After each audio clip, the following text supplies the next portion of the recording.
Good morning बच्चों, welcome to our YouTube channel CV campus study circle. देखो बच्चों, हम लोग जो है फ़िलहाल जो है 3-4 दिन हो गया जहाँ से हम लोग ऑनलाइन क्लास जो है आपको प्रोवाइड कर रहे हैं। और ये जो ऑनलाइन क्लासेस जो चल रही हैं वो बिल्कुल फ्री में है, इसका कोई कास्ट नहीं है, ठीक है। बस आपका टारगेट क्या होना चाहिए, हमारा जो टारगेट है या आपका जो टारगेट है वो आधे से मतलब अधिक से अधिक लोग को एजुकेट करना, ठीक है, ताकि हम लोगों को पता चले कि भाई कौन कितने पानी में है। और देखिए, इस लॉकडाउन के दौरान जो है हम लोग सोचे कि भाई ऑफलाइन क्लासेस तो चल नहीं रही है, इसलिए हम लोग ऑनलाइन क्लासेस शुरू किए हैं।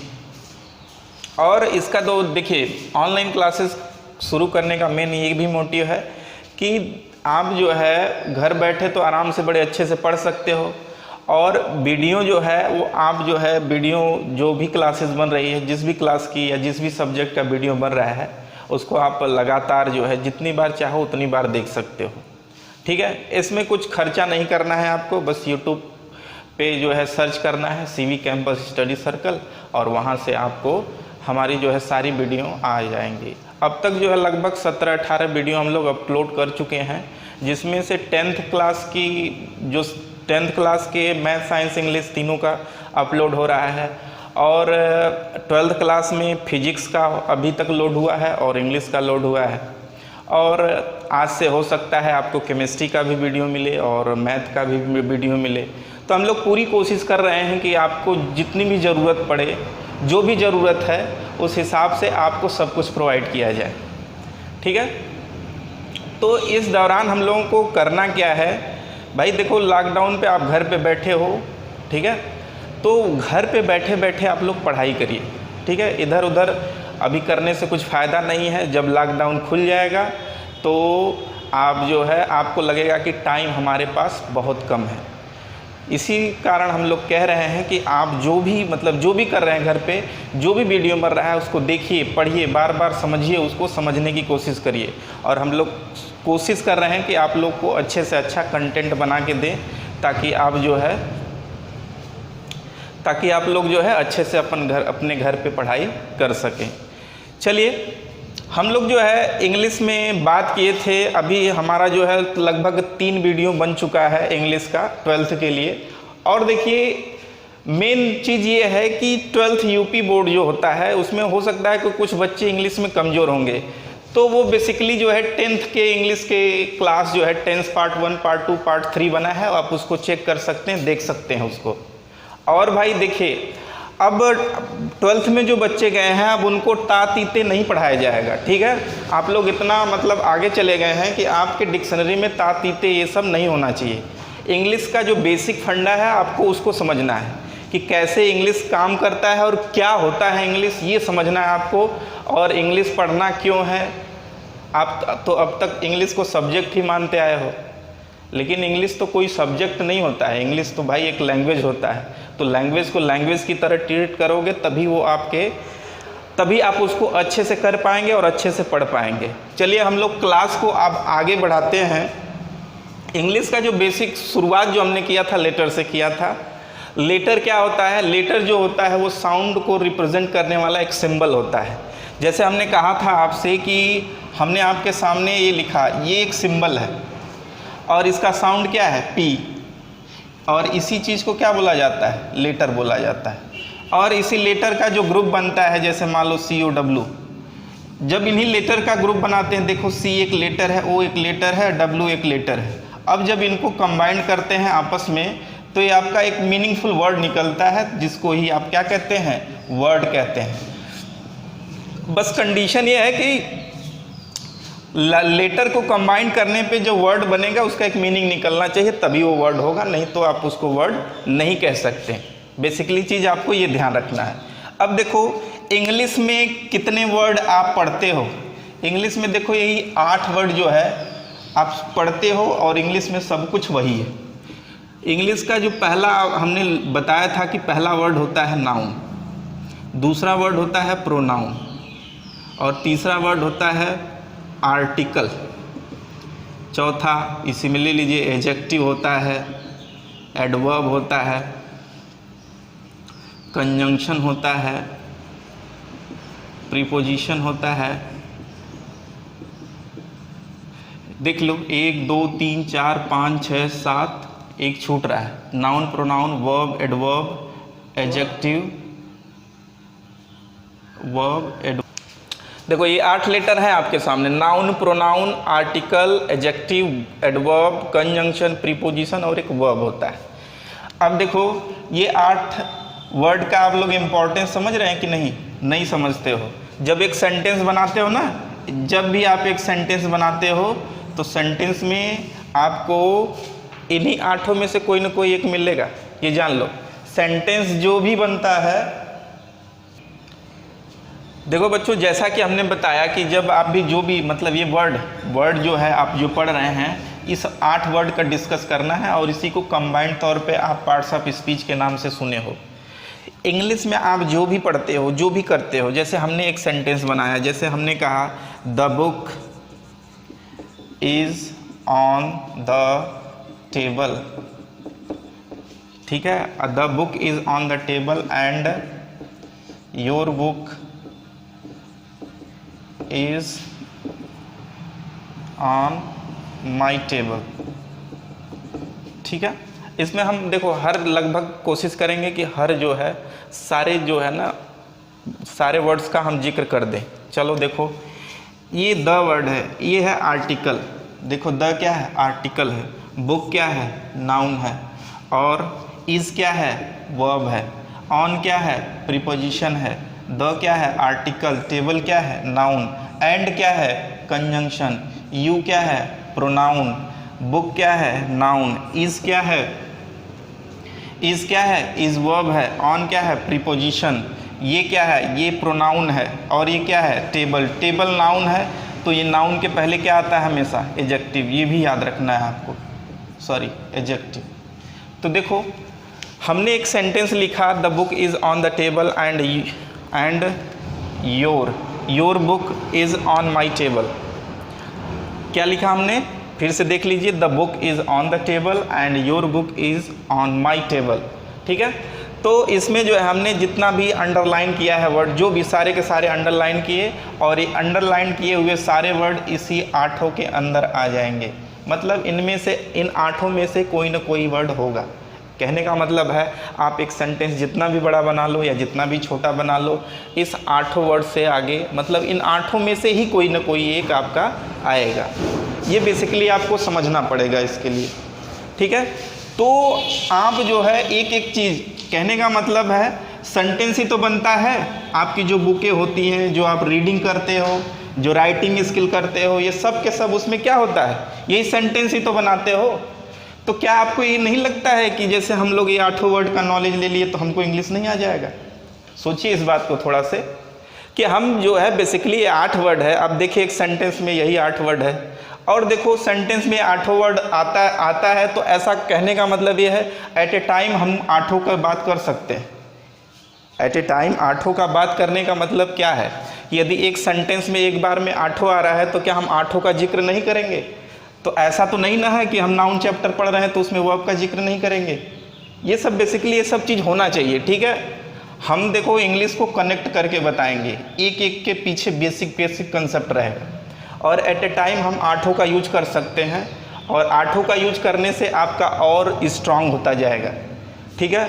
तो जो पहला बेसिकली मोटी और मुद्दा होना चाहिए आपका, ये 8 का बेसिकली एकदम बढ़िया से नॉलेज लीजिए, तब समझिए कि इंग्लिश का हमने शुरुआत कर दिया है, ठीक है। अब देखो इसी में आप बेसिकली पढ़ते हो वर्ब क्या बनाता है। देखो जो हम जो है पिछले क्लास में आपको बता दिए थे कि वर्ब जो होता है वो 3 टाइप का होता है। एक फाइनाइट वर्ब होता है, एक नॉन फाइनाइट वर्ब होता है, और एक होता है हेल्पिंग वर्ब। जो आप पढ़ते हो एक सेंटेंस में, जो आप पढ़ते हो सब्जेक्ट वर्ब और अदर वर्ड्स, यही ना पढ़ते हो, जो भी है सब्जेक्ट में आप यही पढ़ते हो। तो ये जो वर्ब आता है वो सब्जेक्ट के लिए आता है। कहने का मतलब एक जो सेंटेंस में सब्जेक्ट ही तो काम करता है, तो सब्जेक्ट के लिए वर्ब आता है, या कह सकते हो वर्ब, हर वर्ब का एक सब्जेक्ट होता है, आप ये भी कह सकते हो। या कह सकते हो कि देखो ये सब्जेक्ट जो है कुछ काम करता है, ये भी कह सकते हो। ठेठ भाषा में सुनो, करता या जो कोई व्यक्ति जो है वो काम करता है, ठीक है। कोई व्यक्ति क्या करता है, काम करता है, या कोई व्यक्ति जो काम है वो कोई व्यक्ति करेगा, कुछ काम है वो कोई व्यक्ति करेगा। तो कहने का मतलब है जो वर्ब है सब्जेक्ट के लिए आता है और सब्जेक्ट के लिए वर्ब आता है। तो किसी भी सेंटेंस में सब्जेक्ट और वर्ब को आपको बराबर रखना पड़ता है। कैसे? सब्जेक्ट का नंबर होता है ना, नंबर, सब्जेक्ट के जगह ही तो नाउन आता है। नाउन का नंबर आप पढ़े हैं बढ़िया से, नाउन का नंबर तो अच्छे से पढ़े हो। नंबर, अरे भाई सिंगुलर प्लूरल, नंबर मतलब क्या होता है, सिंगुलर प्लूरल। तो सब्जेक्ट का भी सिंगुलर प्लूरल होता है और वर्ब का भी सिंगुलर प्लूरल होता है। तो कहते हैं ना कि सब्जेक्ट एक वचन है कि बहुवचन, उसी के हिसाब से वर्ब लगाते हो ना, बस यही। तो यही बेसिकली होता है। कहने का मतलब एक सेंटेंस में सब्जेक्ट यदि सिंगुलर है तो वर्ब को भी आपको सिंगुलर रखना पड़ेगा, और सब्जेक्ट यदि प्लूरल है तो वर्ब की भी को क्या रखना पड़ेगा, वर्ब को भी आपको प्लूरल रखना पड़ेगा। तो ये सब चीज़ें ध्यान दीजिए आप लोग, ठीक है। कहने का मतलब एक सब्जेक्ट में जैसा, मतलब एक सेंटेंस में जैसा सब्जेक्ट रहेगा वैसा ही क्या रखना पड़ेगा, आपको वर्ब रखना पड़ेगा, ठीक है। तो देखिए, चलिए हम लोग फाइनाइट वर्ब देख लेते हैं। फाइनाइट वर्ब क्या होता है, एक सब्जेक्ट का नंबर और पर्सन और जेंडर, तीन चीज़ें हो सकती हैं। सब्जेक्ट का नंबर, पर्सन, जेंडर, तीन चीज़ हो सकता है। कहने का मतलब फाइनाइट वर्ब वो वर्ब होती है जो सब्जेक्ट के नंबर, पर्सन और जेंडर के बदलने पे बदल जाती है। फाइनाइट वर्ब क्या होती हैं, फाइनाइट वर्ब वे वर्ब होती हैं जो कि क्या होती हैं, सब्जेक्ट के नंबर, पर्सन और जेंडर के बदलने पे क्या होती हैं, बदल जाती हैं। उसी को क्या वर्ब कहा जाता है, फाइनाइट वर्ब। अब देखो यार, ये आपको समझाना नहीं पड़ेगा कि सब्जेक्ट क्या होता है, नंबर क्या होता है, पर्सन। नंबर में देखो सिंगुलर प्लूरल, जेंडर में आप जानते हो मैस्कुलिन, फेमिनिन और कॉमन और न्यूट्रल, ये 4 जेंडर होते हैं इंग्लिश में। और पर्सन में आप जानते हो प्रोनाउन का first person, second person, third person, वो सब पढ़े ही हो, ये सब जानते हैं आप लोग। थोड़ा सा उसको यहाँ पे कनेक्ट करने की कोशिश आप लोग नहीं करते हैं। सो बेसिकली इसी वजह से आप लोग जो है मार खा जाते हो। तो कहने का मतलब ये है, सब्जेक्ट का नंबर, पर्सन, जेंडर जैसे बदलता है वैसे फाइनाइट वर्ब भी बदल जाता है, ठीक है। और जैसे नंबर, पर्सन और जेंडर न बदलने पे यदि वर्ब चेंज नहीं होता है तो वो नॉन फाइनाइट हो जाता है। मतलब नंबर, पर्सन और जेंडर बदल रहा है तो फाइनाइट, और नंबर, पर्सन, जेंडर नहीं बदल रहा है तो नॉन फाइनाइट। और हेल्पिंग वर्ब के बारे में बहुत अच्छा आप जानते हैं। हेल्पिंग वर्ब में 2 वर्ब होती हैं, प्राइमरी वर्ब और ये मोडाल वर्ब। ये बहुत अच्छे से जानते होंगे आप लोग। प्राइमरी वर्ब में वही होता है, बी, डू, हैव, जो 3 फैमिली आप पढ़ते हैं, इसी में EJMR आता है और यही टेंस बनाने का काम करता है। ये जान लीजिए, टेंस बनाने का काम कौन करता है, प्राइमरी वर्ब। यही बी, डू, हैव, यही तो तीनों हैं जो हेल्पिंग वर्ब का काम करते हैं। और मोडाल वर्ब जो है, देखिए मोडाल वर्ब क्या होता है, मोडाल वर्ब जो है आपका मूड बनाता है। तो जब आप टेंस पढ़ेंगे तो उसमें टेंस के साथ साथ आपको मूड भी पढ़ना पड़ सकता है। तो पढ़ना तो हमको सब कुछ है, और ये सारे के सारे, ये भी पता है आपको, ये सारे के सारे वर्ब हैं। ये सारे के सारे क्या हैं, वर्ब हैं। बस हमको क्या करना है, इनका काम समझना है कि ये काम क्या करते हैं, आपका कंसेप्ट क्लियर हो जाएगा। तो बेसिकली ये सब चीज़ें ध्यान दीजिए आप लोग, ठीक है। ट्रांजिटिव वर्ब और दूसरा बताए थे इंट्रांजिटिव वर्ब, और थर्ड जो था वो लिंकिंग वर्ब था। थर्ड जो था क्या था, वो लिंकिंग वर्ब था। थर्ड से कौन सा वर्ब था, लिंकिंग वर्ब। तो ट्रांजिटिव वर्ब बताए थे कि इसके बाद ऑब्जेक्ट आता है, इंट्रांजिटिव वर्ब के बाद ऑब्जेक्ट नहीं आता है। बेसिकली अंतर इनमें ये होता है। तो हम चलिए बेसिकली ये भी आपको कह सकते हैं कि ट्रांजिटिव इंट्रांजिटिव में डिफरेंस जानना बहुत ज़रूरी है। ट्रांजिटिव वर्ब ये वर्ब होते हैं, पहली बात तो ये समझ लो कि ये दोनों के दोनों एक्शन वर्ब होते हैं। कौन से वर्ब होते हैं, action verb. Transitive verb, intransitive verb दोनों एक्शन वर्ब होते हैं। हमने बताया था वर्ब के दो स्टेज होते, वर्ब की दो स्टेट होती हैं। कौन कौन सी स्टेट होती हैं? तो एक तो होता है, जैसे मान लो एक स्टेटिव स्टेट होता है। स्टेटिव स्टेट मतलब इसको हिंदी में बोलते हैं स्थिर अवस्था, ठीक है। और एक होता है एक्शन स्टेट, ठीक है। क्या होता है, देखियो सब्जेक्ट जो है, सब्जेक्ट जो वर्ब होता है वो सब्जेक्ट के दो नेचर को बताता है, एक स्टेटिव नेचर को बताता है, एक एक्शन वर्ब को बताता है। तो एक्शन नेचर को, स्टेटिव नेचर और एक्शन नेचर सब्जेक्ट के बताना जो है वो वर्ब का काम है, ठीक है। जैसे कहने का मतलब ये है कि, तो हमने जहाँ तक देखो कहने का मतलब स्टेटिव और एक्शन का मतलब समझने का मतलब ये है कि इसको थोड़ा सा इत्मीनान से समझिए। देखिए स्टेटिव जो होते हैं, देखो वर्ब को तो पहले यदि उसकी हम अवस्था की बात करें, किसी की अवस्था की बात करें यदि वर्ब की, तो इसमें दो वर्ब होते हैं, एक स्टेटिव वर्ब होता है और एक एक्शन वर्ब होता है। कौन कौन सा वर्ब होता है? स्टेटिव वर्ब और एक्शन वर्ब। एक्शन वर्ब हमेशा जो है, स्टेटिव मतलब स्थिर अवस्था, स्टेटिव मतलब स्थिर अवस्था, स्टेटिव स्टेट जो होता है वो स्थिर अवस्था होता है, और एक्शन नेचर जो होता है वो काम करने की अवस्था होती है, काम करने की अवस्था। अरे भाई देखो, जैसे वह स्कूल जाता है,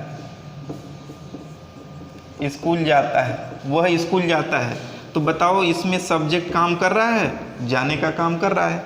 लेकिन हमने कहा कि वह एक वकील है,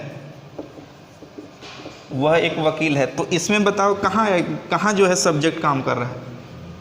लिख लो पूरा। जैसे हमने कहा वह एक वकील है, तो इसमें कहाँ सब्जेक्ट काम कर रहा है? इसमें सब्जेक्ट काम नहीं कर रहा है। तो ये स्थिर अवस्था हो गया सब्जेक्ट का, और ये एक्शन अवस्था हो गया। तो यही चीज़ होता है, दो तरीके के होते हैं। और इसमें हम चलिए, तो देखो भाई, जैसे हमने बताया था कि ट्रांजिटिव वर्ब और इंट्रांजिटिव वर्ब, हमने बताया कि दोनों एक्शन वर्ब होते हैं। लेकिन लिंकिंग वर्ब में आपका आता है इज, एम, आर और was were. Is, am, are, was, were, ये लिंकिंग वर्ब होता है। हमेशा लिंक करने का, सब्जेक्ट को कॉम्प्लीमेंट के साथ लिंक करता है। और इसका जो काम यही जो होते हैं, ये इनको स्टेटिव वर्ब बोला जाता है, स्टेटिव वर्ब, और ये एक्शन वर्ब। कहने का मतलब ट्रांजिटिव वर्ब और इनट्रांजिटिव वर्ब ये हमेशा एक्शन वर्ब का काम करेंगे, और ये जो लिंकिंग वर्ब होता है वो हमेशा स्टेटिव वर्ब का काम करता है। और ये सब्जेक्ट, जैसे सब्जेक्ट और यहाँ पे लिंकिंग वर्ब, और इसके बाद आता है कॉम्प्लीमेंट। हमेशा ये जान लीजिए, यहाँ पे आप कुछ और नहीं उम्मीद कर सकते। यहाँ पे ऑब्जेक्ट, क्योंकि ऑब्जेक्ट हमेशा मेन वर्ब के लिए आता है, एक्शन वर्ब के लिए ही ऑब्जेक्ट आएगा। ये चीज़ याद रखिए, एक्शन वर्ब रहेगा तभी ऑब्जेक्ट आएगा, नहीं तो नहीं आएगा, ठीक है। तो कहने का मतलब है भाई, ये जो is, am, are, was, were है, ये लिंकिंग वर्ब का काम करता है, और इनका काम, और इनको जो है स्टेटिव वर्ब कहा जाता है। और स्टेटिव वर्ब में आपका हैज़, हैव, हैड भी होते हैं, ये भी स्टेटिव वर्ब होते हैं, ठीक है। और ये स्टेटिव वर्ब ये होते हैं, ये जो है बीइंग नेचर को दिखाते हैं, being nature, action of being, state of being कह सकते हो आप इसको। ऐसे देखो, state of being, state of being,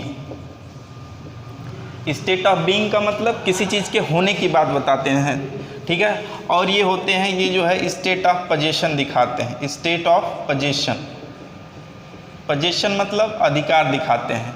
होने का मतलब क्या है? जैसे हमने कहा वह एक वकील है, तो लिखते हो ना कि he is a lawyer, he is a lawyer.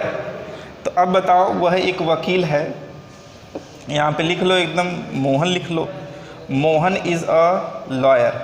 तो अब बताओ मोहन ही लॉयर है ना, तो ये मोहन के मतलब सब्जेक्ट के होने की बात कर रहा है कि सब्जेक्ट क्या है, सब्जेक्ट क्या है, यही ना कह रहा है, मोहन सब्जेक्ट है।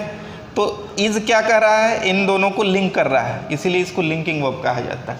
और जैसे हमने कहा ही हैज़ ए बुक, जैसे हमने कहा आपसे ही हैज़ ए बुक, तो यहाँ पे हैज़ क्या कर रहा है? ये सब्जेक्ट, जैसे यहाँ पे लिख लो, मोहन लिख लो, तो अच्छा समझ में आएगा। है तो वही, बस थोड़ा सा अच्छा समझने के लिए हम वही लिख दे रहे हैं नाम किसी का। तो ये क्या बता रहा है कि मोहन के पास क्या हैज़ क्या बता रहा है? पोजीशन मतलब होता है अधिकार, पोजीशन मतलब क्या होता है? अधिकार।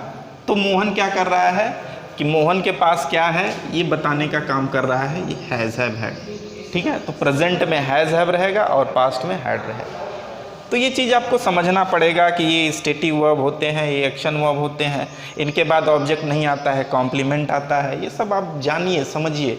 कॉम्प्लीमेंट के जगह क्या आ सकता है? कॉम्प्लीमेंट के जगह नाउन और एडजेक्टिव आता है, और ऑब्जेक्ट के जगह हमेशा नाउन या प्रोनाउन आता है। ये सब चीज़ें आप समझिए, ये सब करने की कोशिश करिए। ठीक है, तो एक एक चीज़ समझना है भाई, एक एक चीज़ ऐसे नहीं कि फालतू जैसे कुछ भी पढ़ लिए रट लिए काम हो गया, नहीं। यदि आप पढ़ना चाहते हैं हमारे यहाँ भाई देखिए सीवी कैंपस में हर चीज़ का तोड़ है, मतलब कहने का मतलब है हर चीज़ को basically with full of concept पढ़ाया जाएगा। ये नहीं कि आप कोई चीज़ कैसे हुआ ये नहीं आपको बताया जाएगा। आप चाहे तो कुछ भी क्वेश्चन पूछ सकते हैं, आपका पूरा सलूशन है जो है वो सब किया जाएगा।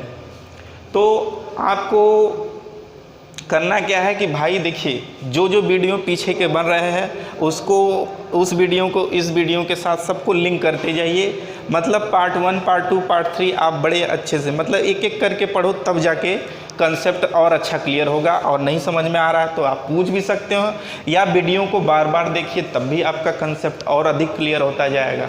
ठीक है, लेकिन भाई देखो ये फ्री का क्लास चल रहा है, इसका फ़ायदा उठाना चाहते हो तो उठा लो। और भी आप ऐसे ज़रूरतमंद बच्चों को बता सकते हो कि वहाँ क्लास चलता है, फ्री में चलता है, और हम लोग पूरी कोशिश कर रहे हैं कि बेहतर से बेहतर पढ़ाने की कोशिश करें। ठीक है, थैंक्स फॉर वॉचिंग टुडे।